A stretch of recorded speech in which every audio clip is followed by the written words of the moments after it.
منازل سے، ان بلندیوں سے گر کر ذلت کے آرے ذلت میں جا چکے ہیں۔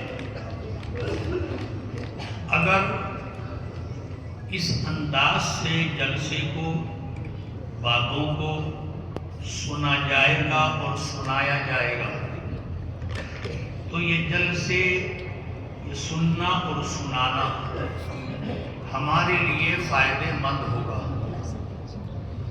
اور اگر صرف جلسوں میں آنے کا مقصد کچھ دیر وعظ و نصیحت سن لینا، مدرسے میں چندہ دے دینا، بعد میں کھانا کھا کر چلے جانا، اتنا ہی ہمارا مقصد ہوگا تو میرے بھائیوں، جہاں ہم ہیں اس سے ہم نیچے جائیں گے، اوپر نہیں اٹھیں گے۔ اس لیے کہ میں نے جو حدیث تلاوت کی ہے، اس حدیث میں آقا دو جہاں سرکار دو عالم صلی اللہ علیہ وسلم نے اسلام کی ابتدا کن حالتوں میں ہوئی اور اسلام کا اخیر کن حالتوں میں ہوگا، اور جب اسلام کا اخیر ہوگا تو اس وقت ہم سب کی کیا ذمہ داری ہے، اور جو ذمہ داری کو نبھائے گا اس کے لیے کیا خوشخبری ہے۔ اس حدیث پاک میں آقا دو جہاں نے اسی کی طرف اشارہ کیا۔ اسلام جب آیا دنیا میں، جو آج درہم مذہب ہیں، دھرم ہیں، وہ سارے دھرم اس دنیا میں پائے جاتے تھے۔ یہودی بھی تھے، عیسائی بھی تھے، مجوسی بھی تھے، بدھسٹ بھی تھے، مشرک بھی تھے، سارے دھرم تھے، سارے مذہب تھے، مگر یہ دنیا جہنم کدہ بنی ہوئی تھی۔ ہر مذہب اپنی حقیقت سے ہٹ کر دنیاوی چکو چوند میں کھو چکا تھا۔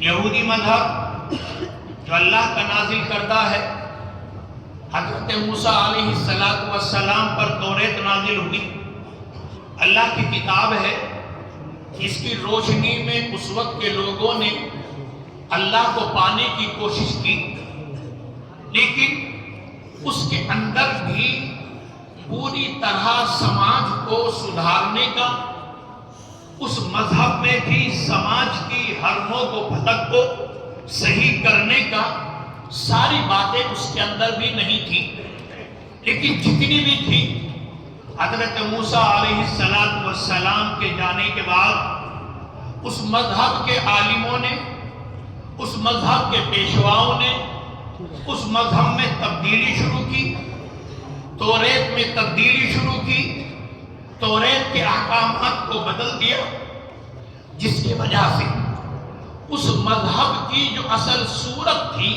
وہ مسخ ہو گئی۔ اس کے بعد حضرت عیسیٰ علیہ السلام کا دور آیا۔ حضرت عیسیٰ علیہ السلام پر اللہ نے انجیل نازل کی، اس کے اندر اللہ نے دنیا میں زندگی گزارنے کے احکامات بتائے، لوگوں نے انجیل کو پڑھا سمجھا، اور کچھ لوگوں نے حضرت عیسیٰ کی باتوں کو مان کر زندگی گزارنی شروع کی۔ حضرت عیسیٰ علیہ السلام کے جانے کے بعد اس مذہب میں بھی تبدیلیاں آ گئی، اور اس کے بعد آنے والا سینٹ پال، اس نے اس مذہب کو نئی بدعت میں، نئی کفر میں، نئی بت پرستی میں ایسا ڈھال دیا کہ اس حضرت عیسیٰ علیہ السلام کے لائے ہوئے مذہب کو اس کے اندر بالکل مدغم کر دیا اور ایک طرح سے ختم کر دیا۔ اگر کہیں کچھ اثر تھا تو جیسے ٹمٹماتا ہوا چراغ، اس طریقے سے حضرت عیسیٰ کا مذہب، عیسائی مذہب موجود تھا۔ کفر اپنی اصلی حالت پر تھا، لیکن کفر کے اندر بھی تبدیلی آ چکی تھی. ان کے ویدوں میں صرف 33 خدا ہیں. ان کے ویدوں میں صرف 33 معبود ہیں، لیکن ان لوگوں نے تقریباً 33 کروڑ معبود بنا لیے تھے. ان کا مذہب بھی بالکل ایک طرح سے بدغم ہو چکا تھا. اسی طریقے سے بدھسٹ کہ جس کے اندر بت پرستی تھی ہی نہیں، لیکن ان لوگوں نے بھی بت پرست لوگوں سے متاثر ہو کر بدھ کی تصویریں بنائیں، بدھ کے بت بنائے اور جگہ جگہ ان کو رکھ کر ان کی پوجا شروع کر دی. اس کے ساتھ ساتھ سماجی زندگی کا یہ عالم تھا کہ انسان جانور بنا ہوا تھا. جس طریقے سے جانور زندگی بتاتے ہیں اسی طریقے سے انسان زندگی گزار رہا تھا. جانور عام طور سے 3 طرح کے ہوتے ہیں. ایک جانور وہ ہوتا ہے جو اپنی طاقت کے بلبوتے پر کمزوروں کو مارتا ہے، کمزوروں کو مار کر کھاتا ہے، مقصد اپنی بھوک مٹانا، مقصد اپنی پیاس مٹانا. جیسے شیر ہے، چیتا ہے، بھیڑیا ہے، وہ جانور ہیں جو اپنی بھوک مٹانے کے لیے اپنے سے کمزور جانوروں پر حملہ کرتے ہیں، مارتے ہیں، اپنی بھوک مٹاتے ہیں، اپنی پیاس مٹاتے ہیں. ایک جانور وہ ہے کہ جب اسے بھوک لگتی ہے اور کھانے کو نہیں ملتا تو وہ اپنے ہی بچوں کو کھا کر، اپنے پیٹ سے نکلے ہوئے بچوں کو کھا کر اپنی بھوک مٹاتا ہے. جیسے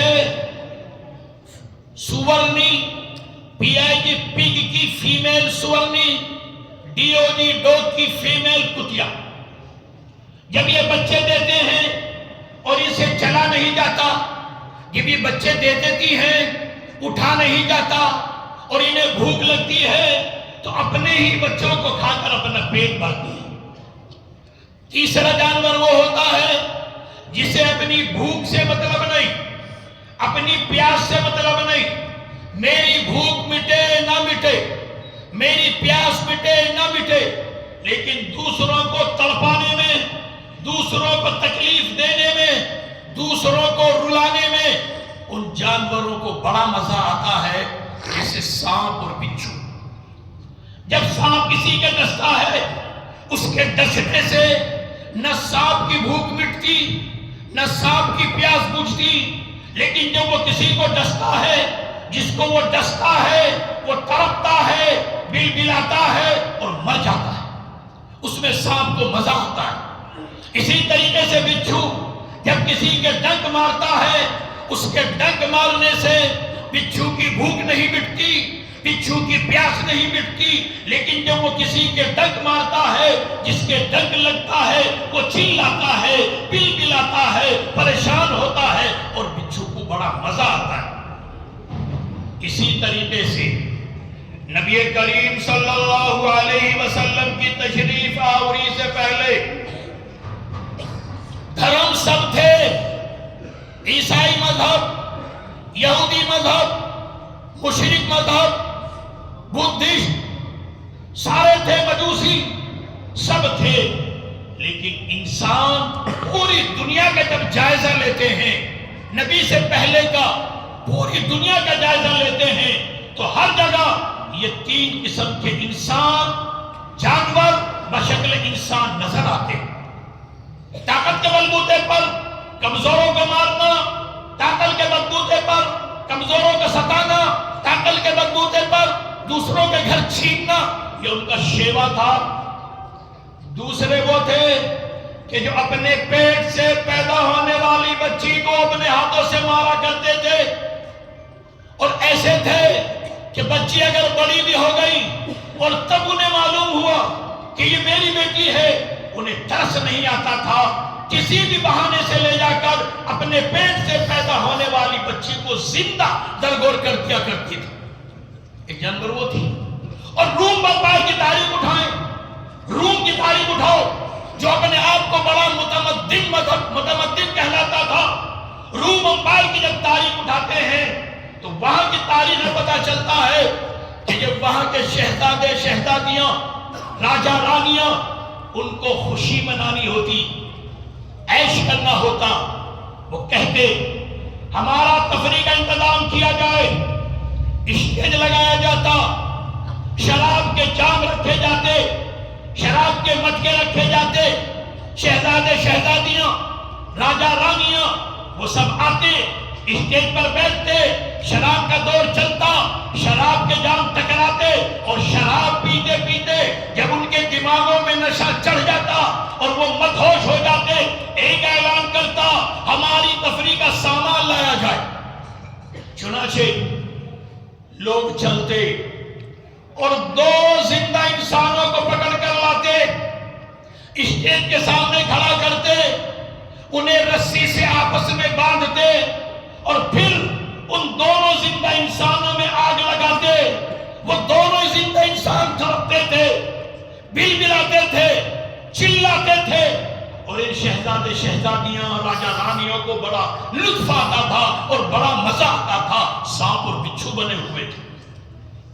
یہ دور تھا اسلام کے آنے سے پہلے، جس کو نبی نے فرمایا بدا اسلام غریبا، اسلام اجنبی حالت میں آیا، کوئی اسلام کو پہچانتا نہیں تھا، کوئی اسلام کو جانتا نہیں تھا۔ ایسے دور میں آقا دو جہاں سرکار دو عالم صلی اللہ علیہ وسلم تشریف لائے۔ آپ نے اپنی زندگی گزاری، 40 سالہ زندگی آپ کی مکے میں گزری ہے، مکے کے لوگوں کے درمیان گزری ہے۔ نبی کریم صلی اللہ علیہ وسلم مکے کی حالت کو دیکھ کر، وہاں کی ظالمانہ، فاسقانہ، فاجرانہ وہاں کی کیفیات کو دیکھ کر نبی کا دل اچاٹ ہوتا تھا، اور نبی کریم صلی اللہ علیہ وسلم مکہ چھوڑ کر غار حرا میں تشریف لے جاتے تھے اور وہیں پر قیام فرماتے تھے۔ وہیں پر پیغام آیا، اللہ کو احسان، اللہ کو ترس آیا اس دنیاوی انسانیت پر، ان انسانوں پر جو جانور بنے ہوئے تھے۔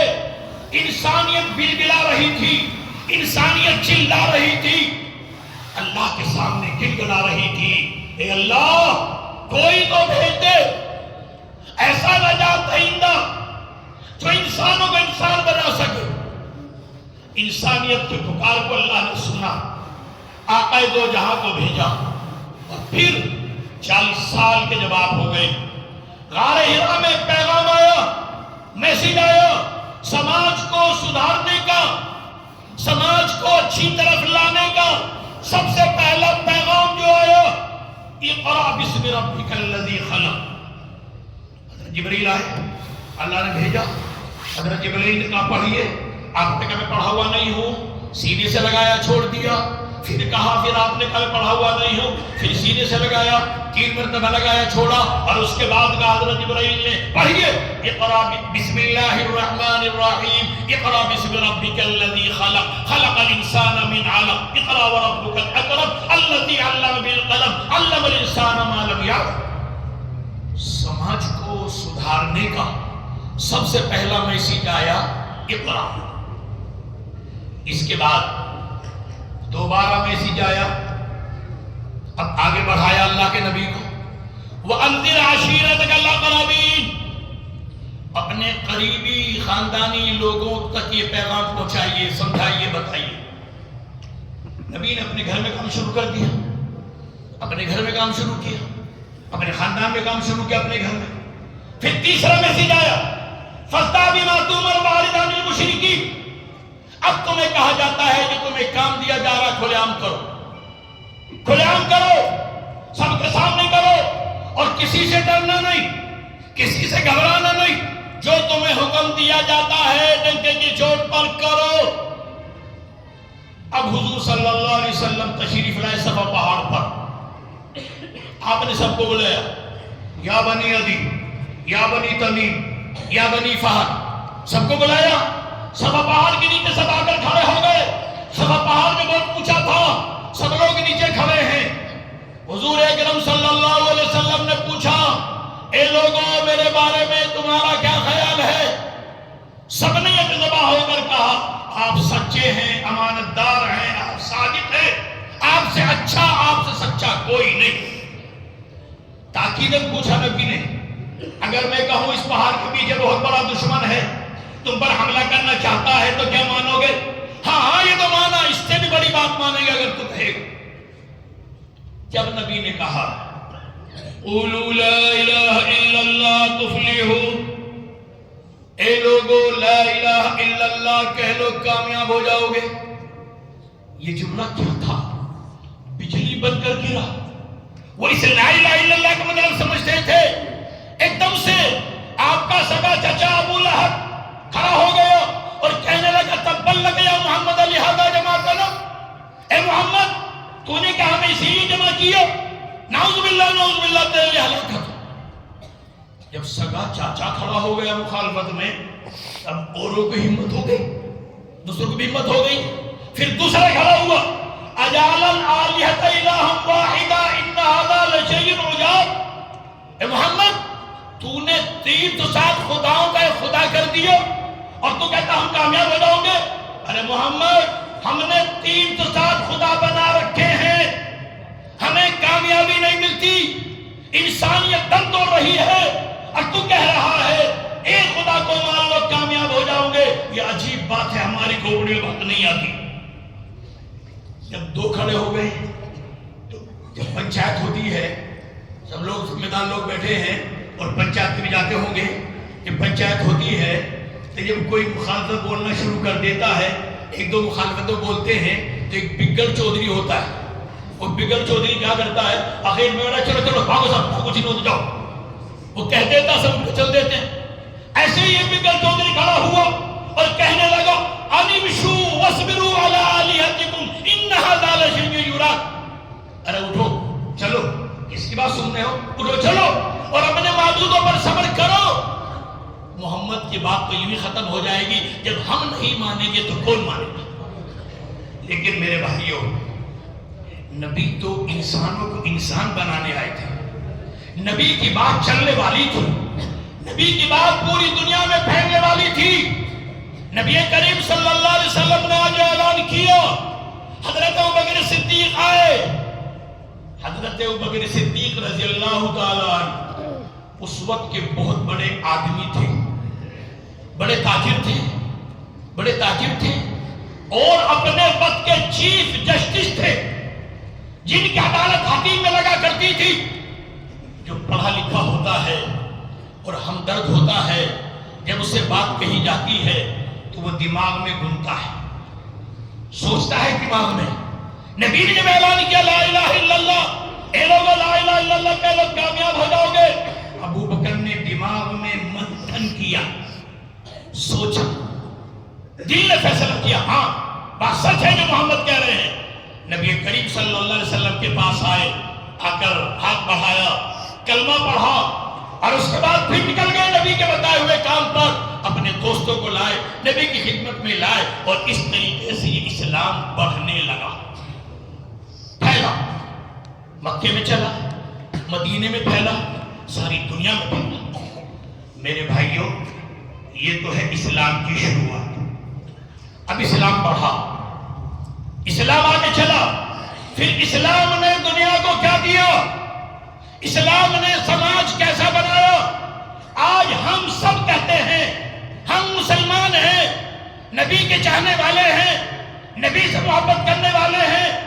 مذہب اسلام نے سماج میں کیسی محبت دی, مذہب اسلام نے سماج میں کیسی عورتوں کو عزت دی, مذہب اسلام نے سماج میں کیسی امانت داری دی, مذہب اسلام نے سماج میں کیسی حیا دی, مذہب اسلام نے ہم لوگوں کو کیسی طاقت دی. جب ہم اسلام کی تاریخ پڑھتے ہیں تو پتہ چلتا ہے کہ پہلے کیا تھا اور بعد میں اللہ تبارک و تعالیٰ نے اس پوری دنیا میں کیسی فضا چلائی ہے اسلام کی برکت سے. جب ہم اسلام کے ماننے والے بن گئے, اللہ نے عورتوں کو ایسا محفوظ بنا دیا. جو عورت محفوظ نہیں تھی, راہ چلتے ہوئے عزتیں لٹتی تھی, گھوڑوں پر اونٹوں پر عزتیں لوٹی جاتی تھی. اس وقت شاعر امراء القیس اپنے اشعار میں ان سارے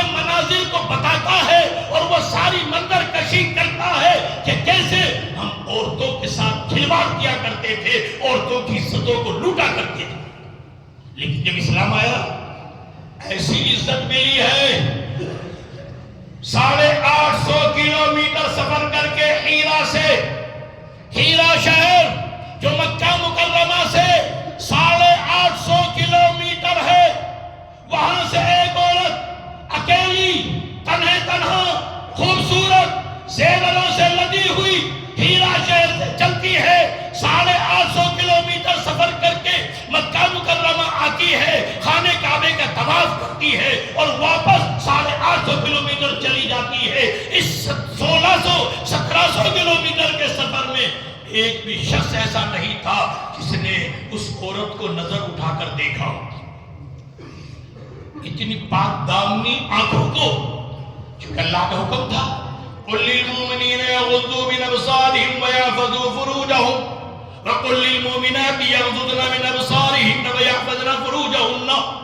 اللہ کا حکم تھا، اللہ نے حکم دیا تھا. تو 1700 کلومیٹر کے سفر میں ایک بھی شخص ایسا نہیں تھا جس نے اس عورت کی طرف نظر اٹھا کر دیکھا ہو. اللہ نے ان نگاہوں کو ایسی پاک دامنی دی تھی، پاک بنا تھا. اللہ تبارک و تعالیٰ نے محبت کیسی دی، ایمان میں کیسی محبت رکھی ہے. آج ہم مسلمان ہیں، بھائی بھائی ہیں، خاندانی ہیں، لیکن لڑائی اتنی ہے کہ ایک دوسرے کی جان کے دشمن ہیں. مسلمان ہوتے ہوئے جبکہ اسلام اگر آئے گا، ہمارے دلوں میں مذہب ہوگا، ہمارے دلوں میں اسلام ہوگا، تو پھر کیسی محبت ہوگی. مکہ مکرمہ سے ہجرت کر کے مدینہ منورہ تشریف لائے صحابہ، لٹے پٹے، بدن پہ جو کپڑے صرف وہی. مکہ مکرمہ میں سب مال رہ گیا، گھر رہ گیا، جائیداد رہ گئی، برتن رہ گئے. صرف ایک بدن پہ جو کپڑا تھا اس کو پہن کر مکہ مکرمہ سے ہجرت کر کے مدینہ آ گئے. نبی کریم صلی اللہ علیہ وسلم مدینہ نبوی میں تشریف فرمائے. ایک طرف مکے والے ہیں، ایک طرف مدینے والے ہیں. مکے والے کو اٹھایا، مدینے والے کو اٹھایا، دونوں کا ہاتھ پہ ہاتھ رکھ کر نبی نے کہا آج سے تم دونوں بھائی بھائی ہو. کون سا رشتہ؟ وہ مکے والے ہیں، یہ مدینے والے ہیں. نہ برادری ہے، نہ خاندان ہے، نہ کوئی رشتہ داری ہے، اجنبی ہے بالکل. اور وہ خالی ہاتھ اٹھے پٹے ہیں. یہ گھر والے ہیں، مکان والے ہیں، جائیداد والے ہیں، ان کا شہر ہے. لیکن محبت ایسی آئی اس لا الہ الا اللہ میں، ایسی محبت کہ مکے والے کو مدینے والے کا جب بھائی بنایا، مدینے والا مکے والے کو لے کر اپنے گھر گیا اور لے جا کر کہا تو میرا بھائی ہے، آدھا گھر تیرا آدھا میرا، آدھے برتن تیرے آدھے میرے، آدھا زمین تیری آدھی میری، آدھا باغ تیرا آدھا میرا. اور دیکھ یہ تو میری بیویاں ہیں، جو تجھے پسند ہو بتا دے، میں طلاق دوں گا، وہ تیری وہ دوسری میری. یہ کس نے دکھائی محبت؟ یہ محبت کس نے سکھائی؟ مذہب نے. ہم جائزہ لیں، میں نے کہا نا کہ اپنا جائزہ اور محبت لینا ضروری ہے. مذہب نے تو ہمیں یہ سکھائی تھی محبت. اور میرے لال نبی نے کیا پیغام دے رکھا ہے؟ یا بنی ان قدرت ان تصبح وتمسی لیس فی قلبک غش لاحد فافعل وذلک من سنتی. حضرت انس کو مخاطب کر کے کہا اے میرے بیٹے، رات اور دن ایسی زندگی بتایا کرو تمہارے دل میں کسی کی طرف سے بھی، یہ نبی کا پیغام ہے. لِعَہد کا لفظ ہے. لِعَہد کا مطلب کیا ہوتا ہے؟ جیسے انگلش میں ہم بول دیتے اینی بڈی، اس میں کوئی قید نہیں، اینی بڈی میں کوئی بھی آ سکتا ہے. ہندو مسلم سکھ یہودی بودھی عورت پر سب آ سکتے. تو نبی نے بھی اسی نے فرمایا اے میرے بیٹے، رات اور دن ایسی زندگی بتاؤ کہ تمہارے دل میں کسی کی طرف سے بھی کوئی کینہ، کوئی بغض، کوئی نفرت، کوئی حسد، کوئی کدورت، کوئی جلن نہ ہو، بلکہ انسان کی محبت تمہارے سینے میں ہو. یہ میرے نبی کا پیغام ہے.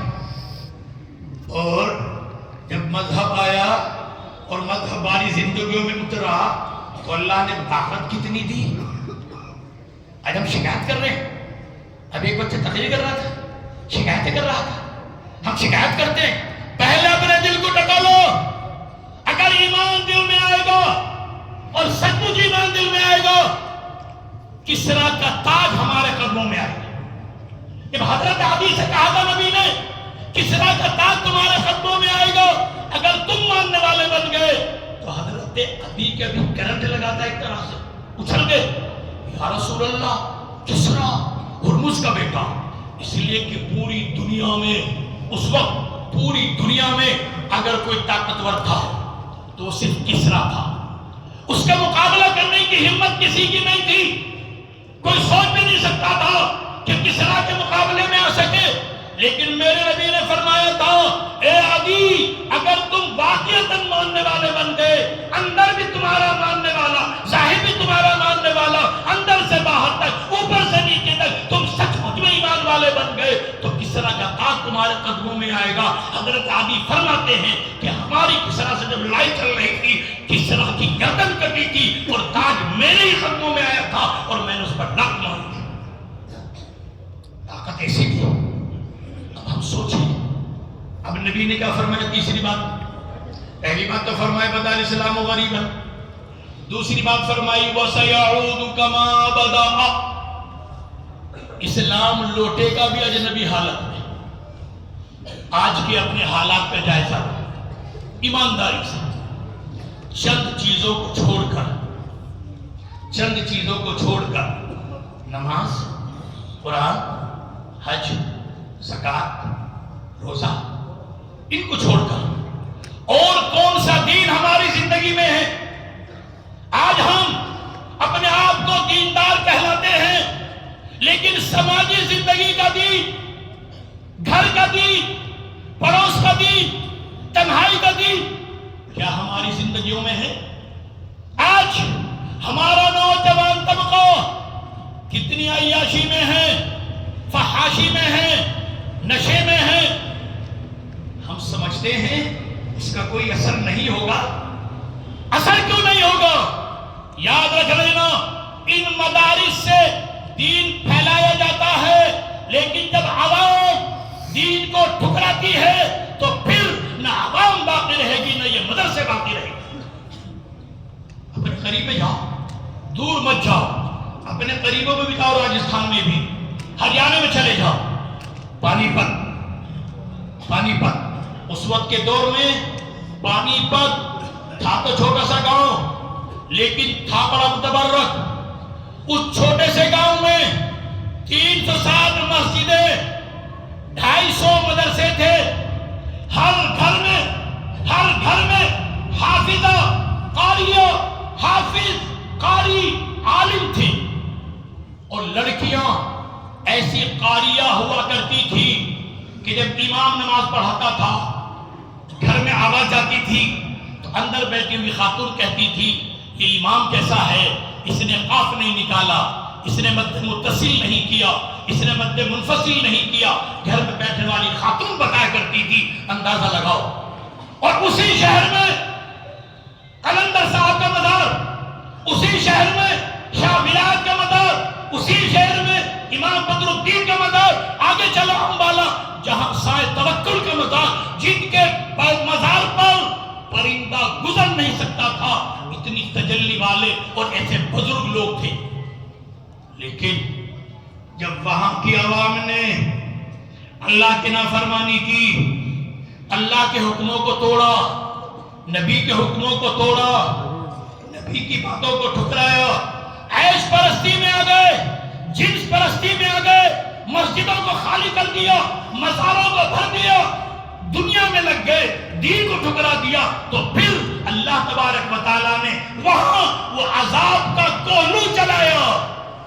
ایسا عذاب آیا کہ وہاں والوں کو نہ قبر کا گڑھا نصیب ہوا، نہ کفن کا چیتڑا نصیب ہوا، ان کی لاشوں کو کتوں نے، گدھوں نے کھا کر ختم کیا، انہیں لا کفن بھی نہیں ملا، انہیں قبر بھی نہیں ملی۔ میرے بزرگوں، نوجوان دوستو، کیا وہ حالات ہمارے سامنے نہیں آ رہے ہیں؟ کیا ان حالات کا رخ نہیں دیکھ رہے ہو؟ پہلے میں اور ہم میں کتنا فرق ہو چکا نہیں دیکھ رہے ہو؟ اگر اب بھی ہم نہ سمجھے تو پھر میرے بھائیوں کوئی بچانے والا نہیں آتا۔ اندلس میں بھی جب ایسے حالات آئے تھے تو اس وقت سمجھانے والے آئے تھے، سمجھانے والے آخر میں بتانے والے آئے تھے، رات دکھانے والے آئے تھے، مگر ان لوگوں نے نہیں مانی، ان لوگوں نے نہیں مانی۔ اینڈ وہی ہوا کہ وہاں سے ایک مسلمانوں کو مارا گیا، نکالا گیا، قتل عام کیا گیا۔ اس لیے اللہ کے واسطے ابھی بھی سنبھلنے کا وقت ہے۔ تو باتیں ہو گئی، نبی کے فرمان بدا الاسلام غریباً وسيعود كما بدا۔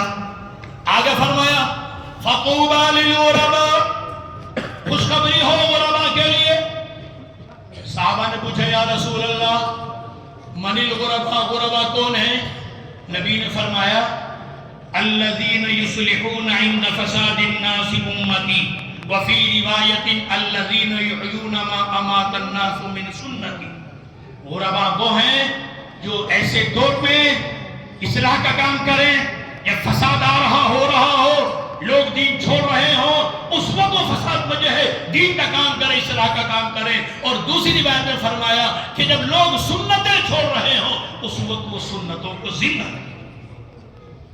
ابھی جو موبائل میں بات آئی، یہ موبائل ایک جال بنایا ہے، ہمارے پڑھے لکھے لوگ بھی، طلباء بھی، ہر کوئی اس میں مشغول ہے۔ یہ جال تھا کب کا؟ صلاح الدین ایوبی، نام سنا ہوگا، بیت المقدس کو آزاد کرانے کے لیے چل رہا، بڑھ رہا ہے۔ اس نے ادھر سے یہودیوں کا، عیسائیوں کا سرغنہ، ان کا جو چیف تھا، سردار تھا، اس کا نام تھا ہرمن۔ صلاح الدین نے اپنے نوجوانوں کو اکٹھا کیا، اپنی فوج کے چند نوجوانوں کو جو بہت مضبوط تھے، ان سے کہا کسی طریقے سے ہرمن کو پکڑ کر لے آؤ۔ وہ گئے، ہرمن کو پکڑ کر لے آئے، صلاح الدین کے سامنے پیش کر دیا۔ صلاح الدین نے ہرمن سے کہا، کبھی کبھی دشمن سے بات کرنے میں بہت پتے کی بات نکل جاتی ہے دشمن کی زبان سے، صلاح الدین ایسا ہی تھا، ہرمن سے بات کی، ہرمن میں بیت المقدس کو فتح کرنا چاہتا ہوں، کیا کروں، کیسے کروں، مجھے ذرا بتا دے۔ ہرمن نے کہا صلاح الدین جب تک تیری قوم میں ایسے نوجوان رہیں گے جو مجھے گرفتار کر کے لائے ہیں، اس لیے کہ انہوں نے نہ عورت دیکھا نہ مال دیکھا۔ ہرمن نے عورتوں کو پیش کیا تھا، مال بھی پیش کیا تھا، انہیں کچھ نہیں دیکھا، مجھے گرفتار کر کے لے آئے۔ تو کہا جب تک ایسے نوجوان تمہاری قوم میں رہیں گے جیسے مجھے گرفتار کر کے لائے ہیں، دنیا کی کوئی طاقت نہیں ہے تمہیں نیچا دکھا دے۔ لیکن یہ بات سننے کی ہے، لیکن صلاح الدین ہم نے ایسا بیج بو دیا ہے جسے تو نہیں دیکھے گا، میں نہیں دیکھوں گا، تیری آنے والی نسل ہوگی، میری آنے والی نسل ہوگی، ایک دن وہ آئے گا، ہماری قوم کے ہاتھ میں ڈور ہوگی اور تیری قوم کے گلے میں پٹا ہوگا غلامی کا، جیسے ہم چاہیں گے تیری قوم ویسے کھائے گی، جیسے ہم چاہیں گے تیری قوم ویسا لباس پہنے گی، جیسے ہم چاہیں گے تیری قوم ویسے زندگی گزارے گی، جو ہم چاہیں گے تیری قوم وہ کرے گی۔ اب سے ہزاروں سال پہلے ہرمن نے یہ بات کہی تھی، اور بنیاد کیا ڈالی تھی، شروعات کہاں سے کی تھی؟ بنیاد بنائی کی تھی، ایک کمرہ بنایا، دو دروازے بنائے، ایک دروازے سے انٹری، دوسرے دروازے سے ایگزسٹ، بیچ کی دیوار پر پینٹنگ کی گئی، عورت و مرد کی برحقہ تصویریں، ننگی تصویریں، آج کی زبان میں پی ایف بنائی گئی، درمیان کی دیوار پر پینٹنگ کی گئی، ایک دروازے سے جانا، دوسرے دروازے سے داخل ہونا، پہلے یہودی جاتے، پھر عیسائی جاتے، پھر ان کے وہ دوست جو عیسائیوں کے یہودیوں کے دوست تھے وہ جاتے تھے۔ اسی لیے قرآن نے کہا ہے یا ایھا الذین آمنوا لا تتخذوا اليہود والنصارى اولیاء بعضهم اولیاء بعض۔ اے لوگو، ایمان والو، یہود و نصارہ کو کبھی اپنا دوست نہ سمجھنا، وہ تمہاری جان کے لٹیرے نہیں، تمہاری مال کے لٹیرے نہیں، وہ تمہارے ایمان کے لٹیرے ہیں۔ اور ایمان کو لوٹنے کا جو سب سے پہلے انہوں نے جال بنایا تھا، وہ دیوار میں پینٹنگ بنائی تھی۔ یہودی گئے، عیسائی گئے، پھر مسلمان گئے، یہودی ہٹتے گئے، عیسائی ہٹتے گئے، مسلمان بڑھتے گئے۔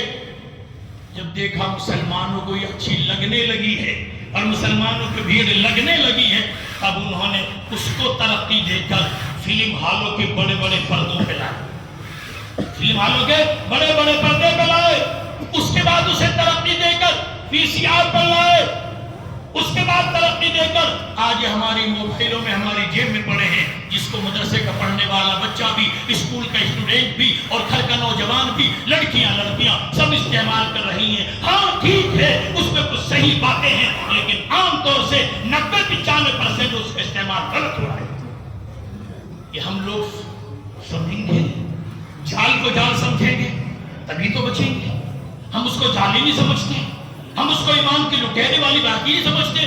اس لیے میرے بھائیوں، خاص طور سے ہم جتنے مہمان رسول ہیں، وارثین نبی ہیں، ہم سب کی ذمہ داری ہے کہ ہمیں اپنے آپ کو سنبھالنا ہے تاکہ ہم دوسروں کے لیے ہدایت کا ذریعہ بنے۔ آخر میں ایک حدیث سنا کے بعد ختم کروں گا۔ مسند مسدد کی روایت ہے، نبی کریم صلی اللہ علیہ وسلم نے فرمایا، ہر چیز کا ایک عروج کا زمانہ ہے، ایک اس کی تنزلی کا زمانہ ہے۔ میرے لائے ہوئے دین کا بھی ایک عروج کا زمانہ ہے، ایک تنزلی کا زمانہ ہے۔ عروج کے زمانے کی پہچان آپ نے بتائی۔ ہر آدمی کو فکر ہوگی میری زندگی میں دین کیسے آئے، میرے بیٹے کی زندگی میں دین کیسے آئے، میری بیوی کی زندگی میں دین کیسے آئے۔ ہر آدمی کو دین کیسے آئے اس کی فکر ہوگی۔ دنیا کی فکر کرنے والے بہت کم۔ یہ صورت ہوگی جب تو میرا دین بڑھ رہا ہے، میرے دین کا عروج کا زمانہ ہے۔ دین کی فکر کرنے والے بہت زیادہ، دنیا کی فکر کرنے والے بہت کم، تو سمجھ لینا ہمارا دین بڑھ رہا ہے۔ اور جب دنیا کی فکر کرنے والے زیادہ، میری دکان کیسے بڑھیا بنے، میرا بیٹا کیسے کامیاب بنے، اس کو ایک دکان کرواؤں، اس کو ڈگری دلواؤں، میری دنیا کیسے بنے، میرے بیٹے کی دنیا کیسے بنے، میری بیوی کی دنیا کیسے بنے، دنیا کی فکر کرنے والے زیادہ ہوں گے اور دین کی فکر کرنے والے کم ہوں گے، تو سمجھ لینا میرے دین کی تنزلی کا دور ہے۔ یہ پہچان بتائی نبی نے، اور ایک پہچان اور بتائی نبی نے۔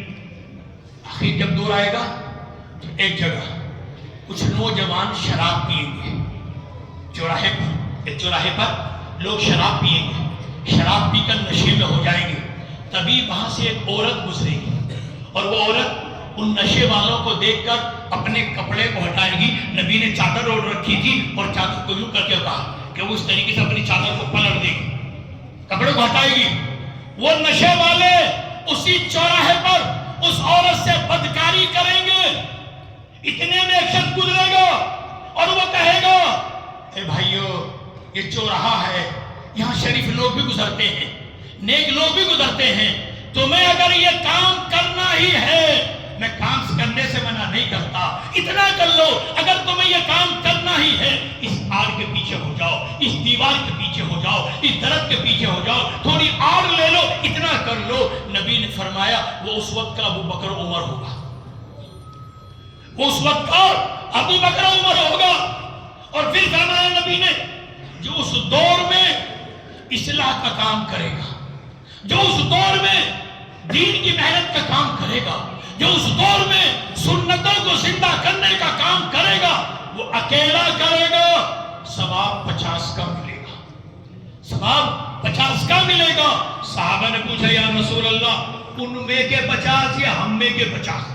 صحابہ نے پوچھا ہم میں کے 50 یعنی 50 صحابہ کے برابر یا ان میں کے 50؟ نبی نے فرمایا تم میں کے 50، یعنی یہ دور جو آ رہا ہے، دیکھ رہے ہو چوراہوں پر، پارکوں میں دیکھ رہے ہو کیا حال ہے، اور سب جانتے ہیں حضرات، ایسے دور میں یہ دور وہ آ چکا ہے جو دین کا کام لے کر اٹھے گا، خود بھی عمل کرے گا، اوروں کو بھی بتائے گا، خود بھی اندر سے دیندار بنے گا، اوروں کو بھی دین کی بات بتائے گا، اکیلا کرے گا، 50 صحابہ کے برابر اس کو ثواب ملے گا۔